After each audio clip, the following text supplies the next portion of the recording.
Researchers estimate that up to 15 million Americans have food allergies, including 5.9 million children under the age of 18. That's 1 in 13 children, or roughly 2 in every classroom.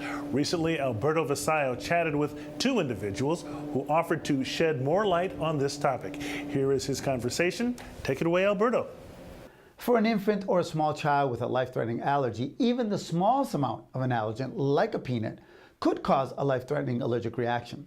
Now, to talk to me a little bit more about that, we've invited Dr. Vivian Hernandez-Trujillo. She's a pediatric specialist who actually is an expert in this field, and also Emily, whose son was diagnosed at the age of 6 months old with a life-threatening allergy, and she's been through this. So welcome, buenos dias, and thank you for joining me. Good morning, Alberto. Thank you. Good morning. First of all, I want to start with Dr. Hernandez-Trujillo. So how many small children and infants are diagnosed a year, and why is it so important for parents of children that young to find a solution?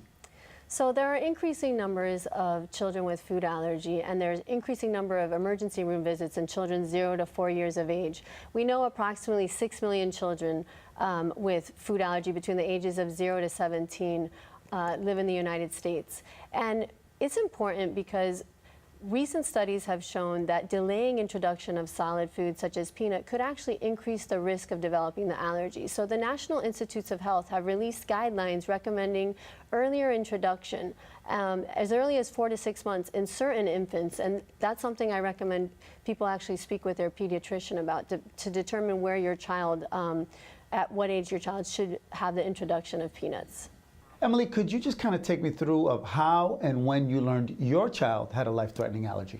When my son Nicholas was about 2 months old, he started having a lot of tummy troubles and eczema, and I suspected something might not be right. And so I took him to the pediatrician, and she thought it might be food related, and she asked me to take certain foods out of my diet, and unfortunately that did not help his situation. At that point, she recommended we see an allergist, and at 6 months old, Nick was diagnosed with a severe peanut allergy. And then at 11 months, unfortunately, we also added tree nuts, eggs, dairy, and wheat to the list.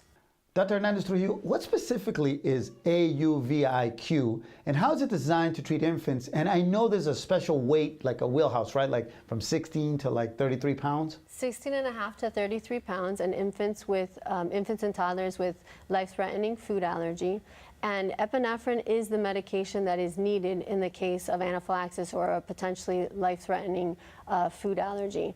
And I always recommend that parents go to auvi-q.com for more information about life-threatening allergies and the AUVI-Q 0.1 milligram.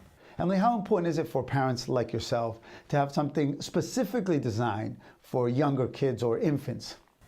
I think it's so important, and I wish that something like this had been available when Nick was little, but I'm very relieved for parents of small children now who can feel confident that this AUVI-Q is available specifically with a shorter needle and an appropriate dose for their infants and toddlers. Dr. Hernandez-Trujillo, take me kind of through this. Give me a few tips, right? What should parents know when introducing allergens such as peanuts and so forth to young kids and children?